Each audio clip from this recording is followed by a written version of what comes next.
I love Black Ops 6 Zombies. I love the maps, I like the gameplay, I like the Easter eggs, I like that check that Activision posts in my bank account every month. At least that's what some of you people think, because I like a video game. But in all seriousness, I really enjoyed Black Ops 6 this year. Black Ops 6 Zombies all around as an experience is in my top 5 Zombies experiences, and I thoroughly enjoyed this entire years of content. Now, of course, there were some things I would have changed about this year. Waiting 4 months for Reckoning is one of them. But all around, I thought it was a very enjoyable year to be a Zombies player. So now that we're finally at the end of the year, I think it'd be a great idea to go through this game and rank every map in it from worst to best. I did this a couple years ago at the end of Cold War's life cycle, and I ended up unlisting that one because I just didn't like how I sounded in that video. I thought I was overtly negative, but thankfully, I have a game this year that I can genuinely say a lot of good stuff about. Before we hop in though, let me just remind you, this is my own personal subjective ranking. Me having one map over another isn't saying that everyone thinks that. It's not saying that you have to think that. It's just my own personal opinion, so keep that in mind. And if you enjoy this video, be sure to drop a like, comment your list down below, and with that being said, let's get into the worst map in Black Ops 6 Zombies. And again, before I say this, I like every BO6 map.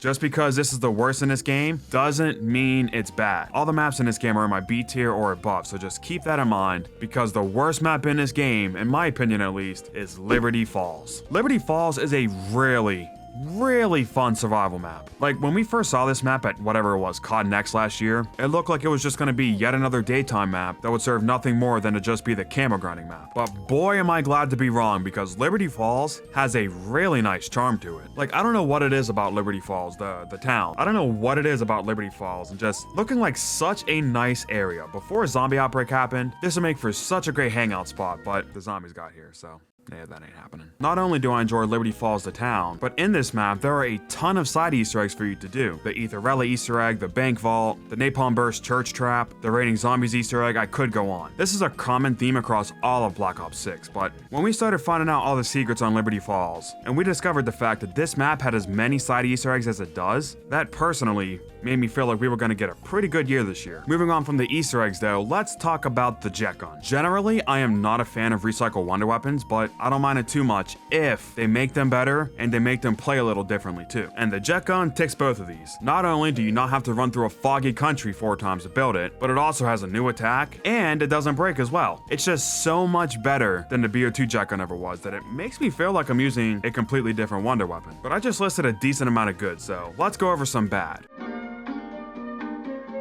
Starting with the main quest. This Easter egg is just killing HVTs, aka bullet sponge variants of the normal enemies in this map, over and over and over again. And compared to other bonus maps like Classified, for example, this Easter egg is really good, but compared to the rest of BO6, which is what this video is, then I think it's fair to bring up the fact that this Easter egg is fairly short and very repetitive. And speaking of the HVTs, let's talk about the recycling of the enemies in this map. This is a big problem across all of Black Ops 6, unfortunately, but one of the worst examples of this is on Liberty Falls. The boss enemies on this map are the Mangler from Garad Crovey, most of Cold War and Terminus, and the Abomination from Forsaken, which is just a reskin of the Margwa from Black Ops 3. I think this map really could have stood to have a unique enemy on it, or at least something that was new at the time. But unfortunately, all this map has to offer boss enemy-wise are just the same old, same old. But with that being said, Liberty Falls is still a really fun zombies map. 6 months ago, I made a video ranking every single zombies map, and if you haven't seen it, then you should go watch it after this. It's a marathon, 3-hour video, but the whole reason I'm bringing this up is I released that video about a couple weeks after the Tomb came out. So not only did I not cover Shattered Veil and Reckoning in that video, but I also feel like I still had some recency bias towards the BO6 map, so I'm gonna use this video as an opportunity to update my opinions on these maps, and also rank the ones that I haven't. But getting back to Liberty Falls, it is a really fun zombies map that I had towards the top of my B tier, and whilst I still really like it, I don't like it as much now as I did 6 months ago. So if I was remaking my tier list right now, which I guess I am, then I would actually bump Liberty Falls down a few spots and put it right here in front of town. And speaking of fun, this map is not. At least that's what some people think. Boy, did this one give me some hate when it came out. Both when the Tomb first came out and in my Every Map Ranked video, people were not happy that I liked this map. And I can tell you now, August 18th, that I still enjoy this map. Not as much as I used to, but the Tomb has quickly become a guilty pleasure of mine. If you don't like this map, I can totally get why you don't, and I probably wouldn't even fight you on it, but I can't lie to you when I say I do really enjoy this map. I said I wasn't a fan of the recycled wonder weapons, and that remains true for the ice staff on this map, but I found that the ice staff is not only technically better in the tomb than on BO2 or BO3 Origin, since it can take it around 999 and not just the 1 teens on BO2 or 255 on BO3. But you also don't have to deal with the mud slowing you down, which makes the Origin's ice staff even more annoying to use, and also, the animations on it are super freaking crisp. I enjoy using the ice staff, and I also enjoy building it too for that matter. The quest to build the staff is a ton of fun to do, and for having a fairly simple map layout, I think the staff quest itself holds up pretty well compared to the Origins one. Boy, I'm just dropping bombs left and right in this video, ain't I? And while we're talking about quests, let's talk about some more quests. A quest in this map that I am not a fan of is the main quest, aka the Easter egg. With how fun the ice staff is to build and upgrade, I thought the Easter egg would be pretty good with a few complicated steps in it, but after you build the staff, you literally do 4 easy lockdowns and then it's boss fight time. That's literally the entire quest. When I made my every map rank video, this is one of the few things that I really had a problem with in the tomb. And since that video, the more I think about it, the more that I double down on this opinion, and I feel like this quest was super rushed. Like if this map had another month or so to cook, I feel like it would have been better. It's not like they didn't have any dead period to fill or nothing. But one thing about this quest that is still really good is the boss fight. This boss fight is a ton of fun to do when you know what you're doing. It's not like Liberty Falls where you just load in, kill the HVTs and win. No, you need to learn all the phases and what the best strat for dealing with the HVTs are in here and not get hit by the Sentinel artifact as well. This boss fight has quite a high skill ceiling, which is one of the reasons why I really like it. This boss fight is great, but in my every map ranked video, I said I don't know how often I revisit it because the quest before this point is really boring. And it turns out that's exactly what happened. I've only done this quest like, I don't know, 6, 7 times maybe, since that video came out. Now there is an asterisk next to that. Once I get to the boss fight on this map, I'll save and quit the boss fight and I'll do it a few times. And the more I do this boss fight, the more it grows on me. But when the rest of the quest before this point is as boring as it is, it drives me away from wanting to do it. Speaking of boring, let's go over the enemies. The enemies on this map are the vermin from every prior BO6 map, the amalgam from Terminus and Citadel, and the doppelgas from Citadel. Stop recycling enemies, Treyarch. I am so tired of seeing these same enemies on a lot of these maps, and the fact that this map recycled the 2 boss enemies from the map before, again, really tells me that this map could have used more time in the oven. I don't care if they brought back the Mimic but slightly changed him. These 2 enemies should not have been on this map together again. One more thing I want to talk about with this map, and technically this is less a part of the fault with the map and more so the fault of Activision and Treyarch. Treyarch, Activision, what were y'all doing with this map in the DLC season? If you weren't paying attention in Black Ops 6's season, Black Ops 6 came out, Terminus and Liberty Falls came out October 25th, 2024. Black Ops 6 dropped with 2 really good zombies maps that were holding the community over still, and then 5 weeks after launch, DLC 1 drops, which is also a pretty good zombies map. And then less than 2 months later, they released DLC 2 on January 28th. Keep in mind, the Rise and Track on Black Ops 3, aka DLC 1, didn't come out until February 3rd. And a lot of the other DLCs in COD history are like that too. So we got DLC 2 on Black Ops 6 before most CODs would have dropped DLC 1. And it's not like this map needed to come out because Black Ops 6 was dead. This game was still very much alive when Citadel came out. So when the Tomb released less than 2 months after Citadel, and before most games would have released DLC 1, that just made everyone think that we were getting more than 4 DLC maps. So if we were getting 4 normal zombies maps, what was wrong with getting a 5th DLC survival map? That was pretty fun. And I was one of those people that jumped on that bandwagon and was saying that because, I mean, what sense did it make for Treyarch to have the DLC schedule that they did? Obviously, in hindsight, that was stupid of me to defend Treyarch. I never should have done that. Fool me 3,000 times and I will be fooled again. So this map sparking the more than 4 DLC maps rumor mill was pretty bad, and it did nothing but hurt this map's reputation. And honestly, that's criticism that is very valid. The fact that they wasted a DLC on this map for it to be as simple as it is, that's a real shame. And before I end the tomb, let me hit one more positive because I just unloaded on this map. I want y'all to remember, I do not dislike any BO6 map. Another really good thing about this map are the side Easter eggs. Stuff like the statue jump scare, the free ray gun Easter egg, to really simple things like freezing the waterfalls for a free wrench, and one of the best side Easter eggs in this game, the golden armor Easter egg. This side quest is great, with a fantastic reward, and if we could see more rewards like this, then that would make the Black Ops 6 side quests even better. Overall though, I still enjoy my time on the tomb. In my every map ranked video, I had this map pretty close to Liberty Falls towards the front half of my B tier, and since that video, this map has soured on me a bit, but with that said, I still don't think it's anywhere close to being a bad map. So if I was remaking my tier list, I would also bump the tomb down, and I would put it right in front of D Machine. which also I moved that down too. That was way too high. Now we're moving on to a map that I haven't talked about yet, and a bunch of you guys in my every map ranked video have been asking me what my thoughts on this map are, and let's just rip the band-aid off. Coming in at the number 4 spot is a very hot take, and it is, in my opinion, Shattered Vale. Reminder, I'm not saying this map is bad. I enjoy it. This is probably the community's fan favorite map. I have seen so much praise for this map, and whilst a lot of it is definitely warranted, there are some things on this map that bug me. Like, for example, the map layout. It has a fairly similar map layout to Citadel deore, where the spawn room cuts off into 2 branching paths that'll reconnect at the center of the map, and then they'll split up again and meet back up at the end of the map with a fast travel connecting the beginning and end. Although I'd rather something different, I don't mind this map layout in theory. But since Shattered Vale is not only bigger than Citadel, it is such a humongous map that, for the only time in this game, I feel like I'm hiking a country mile just to go where I need to go. Just having one fast travel from the spawn to the arsenal was not enough. They should have had a teleporter from the stone area, where Speed Cola is, to PhD, and maybe one from the outside of the mansion to Sam's room as well. If they added those and maybe a couple more, then this map layout would have been better, but for the way it is, I think this map is just too big. Next, let's talk about the wonder weapons. As one of the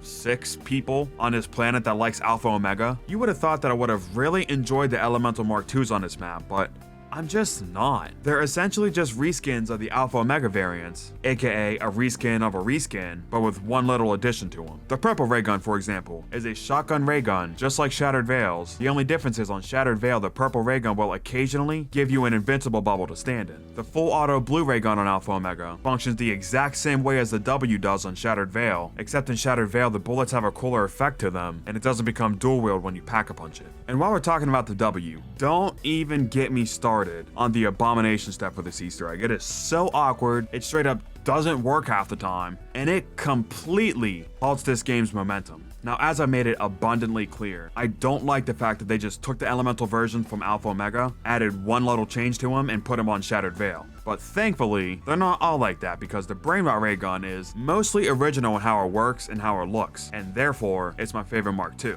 And finishing off the wonder weapons, you got just the same old Wonder Waff for, I don't know, what is it, the 13th time it's been on a map? Am I the only person that would be fine if I never saw the Wonder Waff again? I'm sorry, I just unloaded on this map, and because of it, you probably think I hate this map, but again, I do not. I do enjoy this map, but everything I just listed are my biggest gripes with this map. Oh, also, Falling to Pieces, worst song in this game. But let's go over the positives. The Easter egg steps themselves are pretty fun to do. I wish that more of this quest had less to do with building the ray guns and more about actually doing Easter egg steps, but with that being said, I think this Easter egg is pretty fun with a good layout. You reveal the 3 liminal spaces, then do a couple steps for them, then fight an HVT in the liminal space with the corresponding Mark II. The steps are pretty fun, which perfectly leads to the Zirax boss fight. Now this boss fight is really cool, don't get me wrong, his scale is amazing, the fight itself is good once it gets going, and the music is great too. I personally find this boss fight to be a bit easy in the first half of it, but thankfully, that's not an issue because of the hard boss fight. If you don't know, if you go in this boss fight on round 101 past, then the Zirax boss fight will not only have a lot more health, but he's also a lot more aggressive as well. Now let's go over the enemies on this map. The toxic zombies are one part of this map that a lot of people hate, and I mean hate, but I actually enjoy them. For the first time in 9 years? Oh my goodness. Treyarch added threatening special enemies. If you're not paying attention, the toxic zombies can very easily sneak up on you and take you out. I really do enjoy their presence on this map. And then you got the Elder Disciple, which he's not a bad enemy, don't get me wrong, but it was around this time that I was really getting tired of the, "Hey guys, it's a brand new enemy." Just kidding. It's the same exact enemy as before, but slightly different. By this point in BO6, I was really tired of this, so although the Elder Disciple's not bad, the fact that the only bosses on this map are him and the Doppelgast was not that enjoyable for me. And the final reason why I think that the Shattered Vale is the worst of the big 4 BO6 maps, although they're not bad, compared to the rest of the maps in this game, Shattered Vale has the least amount of side Easter eggs out of the big 4. It has a Sleepwalk Easter egg, the Sam Laser Trap Easter egg, a friendly Doppelgast Easter egg, a free packed Worst Shotgun, and a jump scare. Now like I said, they're not bad Easter eggs, but this map only has 5 side Easter eggs, outside of the standard ones that are on every map, like the power-ups and the free wonder weapons. Even though I really enjoy this map overall, all. There unfortunately are quite a few things about this map that I'm just not a fan of, so for those reasons, it's going right here at the number 4 spot. But first, before we move on to number 3, let's figure out where we'd put this on a tier list. Believe it or not, even though I just unloaded on this map, I think it's a really good map. I do think it deserves an A tier placement because it is a really strong map. Just with how much people love this map, I feel like I had to go above and beyond so you guys understood why this is my least favorite of the big 4. So on my personal list, I would put it right above Mauer der Toten.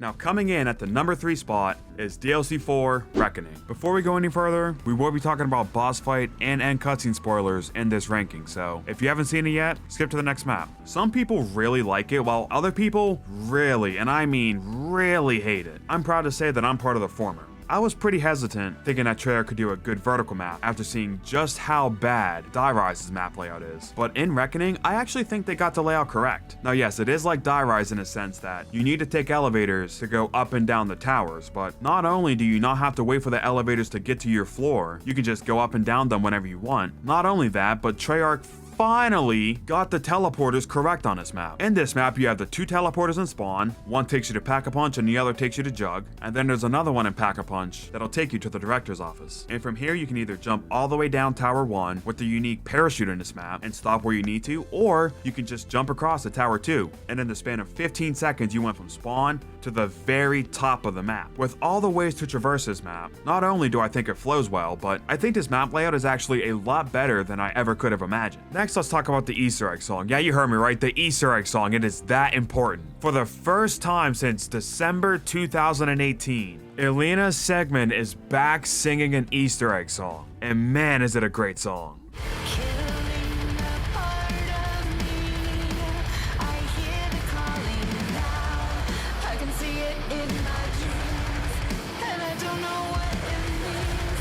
I think I still prefer Slave as my favorite Easter egg song of Black Ops 6, but this song has the old zombies feel to it that I freaking love. Now that that's out of the way, let's move on to something less important, like, I don't know, the enemies. Sure. There are 2 new enemies on this map, and the Special Zombie Commando Klaus, which can be threatening to you like the Toxic Zombies because they'll explode near you, but they're not as bad as the Toxic Zombies because if you kill them before they explode, then you won't take damage from them. So I think they're a pretty nice enemy. And then you got the boss enemy on this map, which is the Uber Klaus. I think is a really nice enemy. He's probably my second favorite enemy in this game, only behind the Amalgam. Next, let's talk about the Wonder Weapon. Now, I don't really know how to feel about the Gorgafex. On one hand, I really enjoy its design aesthetically, and I also enjoy doing the upgrade quests as well, but it just feels lacking. This Wonder Weapon can take you to high rounds easily. That's not what I'm saying. I'm not saying it's a bad Wonder Weapon. What I'm saying is, this Wonder Weapon just doesn't pack a punch. It's lacking the extra something in it to truly make it stand out as one of the GOATs. Either the effects needed to be better or something like that, but it is just not as satisfying to use as I'd like it to be. And speaking of the Wonder Weapons, let's talk about the unnecessary upgrades. To build one of the 2 upgrades for the Gorgafex, you need to kill either Blanchard or Panos to do it. One problem here, you don't need to build either one for this Easter egg. Literally not for a single step. So for the people that have played this entire game since Liberty Falls, and they've been wanting to figure out what was going to happen to Panos since they've been foreshadowing it for 10 months, they just could not wait to see what was going to happen with Panos, and they'll complete the entire Reckoning quest without ever figuring it out because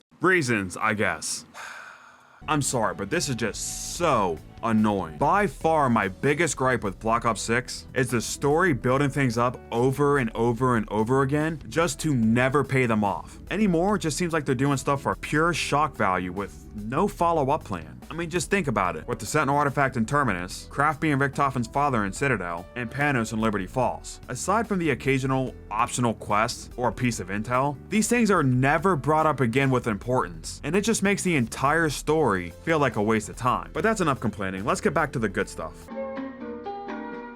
The Easter egg is pretty fun in this map. The Gorgafex quest is long and hard, and the rest of the quest is pretty fleshed out as well. And then you got the boss fight. It is so cool that for the first time, I think ever, now that I think about it, we had 2 completely separate boss fights with 2 completely different ways to win, 2 completely different attacks, all on the same map for the same quest. This was really cool the first time I saw it, and having 2 boss fights on this map is going to dramatically extend this map's replay value. And then you got the 2 boss fights themselves. I enjoy the Sam fight, I do. It's a bit easy, but it's not bad. And then you got the Richtofen fight, which don't know how to feel about. I really enjoy that it's a really challenging fight, but it's turned up a little too much. I like the idea of a really hard boss, but when almost every single attack he can do can literally one-shot kill you with good tracking, and the only way to consistently beat him is to literally hide from him with Ether Shroud or smoke grenades, that just makes the boss fight not as good as it could have been.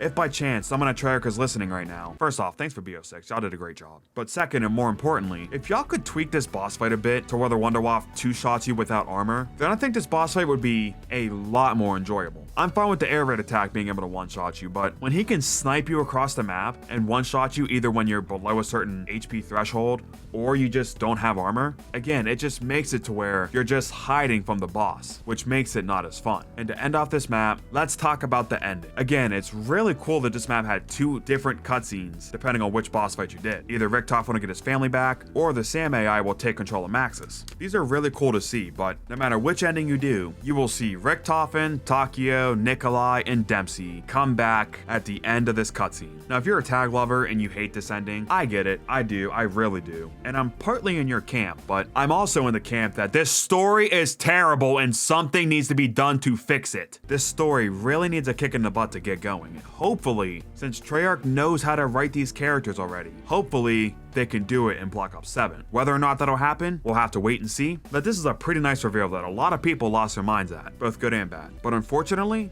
outside of the Forsaken fight for the Gorgafex and the third tower step on, Reckoning unfortunately just doesn't feel like a DLC format. I just feel like it's missing something. I think it's a combination of the skybox not being at nighttime and not letting out more of the hellish landscape of Janus Towers, the story completely fumbling Blanchard and Panos and stuff like that, then I think this map would feel like a great DLC format. But aside from what I just said, this map feels much more like a DLC 3 map, which is very unfortunate because this map has quite a bit going for it. But unfortunately, I think it's missing just a little extra something to compete with the other really good DLC formats like Origins, Moon, Beast from Beyond. Wait, how did that get in here? But overall, like the rest of this game, I think Reckoning is pretty fun. I think it's an A-tier map like Shattered Vale, and I'd rather play Reckoning than Mauer and Shattered Vale, but I'd rather play 9, so it's going right here above Shattered Vale at the number 17 spot. Coming in next, my second favorite Black Ops 6 Zombies map is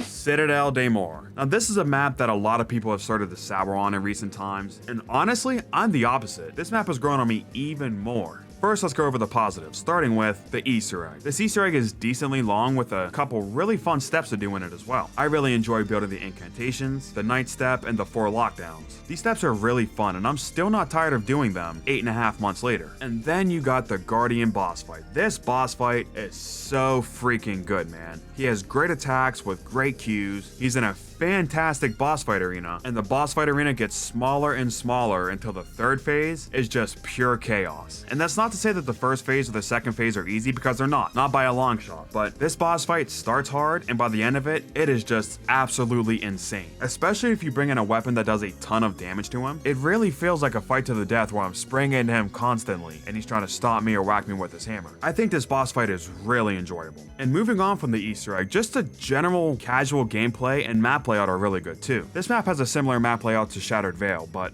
not only is this map smaller than Shattered Vale, but this map has a fast travel to get from the end to the beginning to the middle, and back from the middle to the beginning, which I feel like a lot of people forget about on this map. Next, let's talk about the traps. The traps on this map are so freaking unique. It is awesome. This map has 2 main traps. First, there's the pointer power trap that acts like a temporary pack-a-punch for your gun. Even if your gun's pack-a-punch, it'll act like an additional pack-a-punch, giving your gun extra damage, but it also gives your gun infinite ammo as well. So this is a really good trap, but it has absolutely nothing on the oil trap. If you throw a Molotov on the oil trap, then it'll insta-kill any zombie or any boss enemy for that matter that touches it, especially if your gun is upgraded. Not only that, but any kill that you get with the trap will count as a critical kill for whatever gun you're currently holding. Because of this, using the oil trap is by far the most efficient way to grind for Nebula.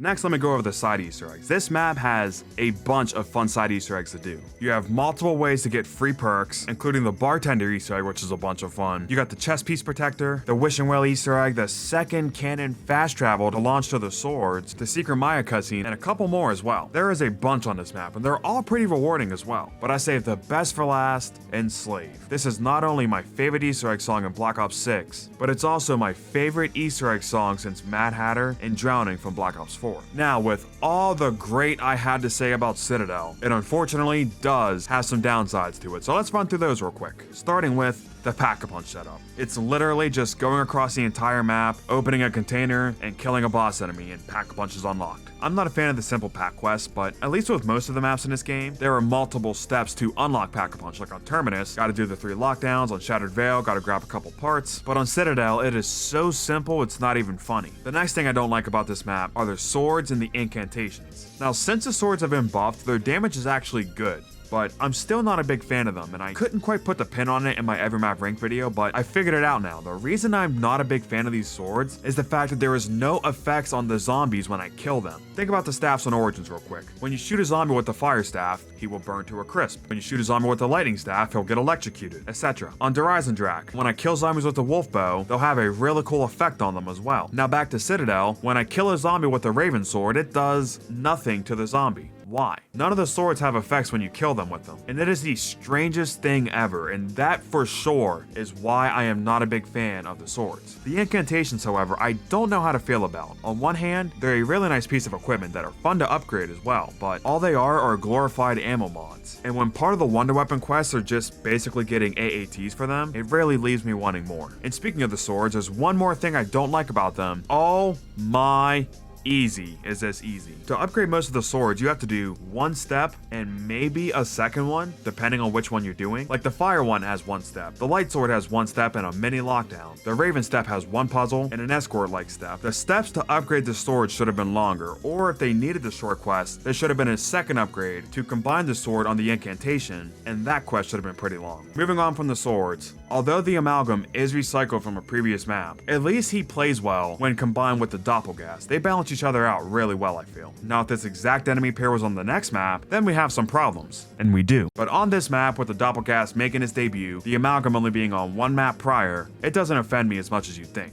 And the final thing that I don't like about Citadel is the fact that there is no PhD flopper machine. Although I do enjoy the bartender Easter egg, sometimes I just don't want to get to round 25 or do the bartender quest. So that's really unfortunate, but overall, I really enjoy Citadel Daymore. A lot of people have soured on this map, but I still like this map just as much, if not more, than I did when it first came out. As for its placement on my ranking, believe it or not, it stays in the exact same spot. It goes right above the other BO6 maps and right behind 9.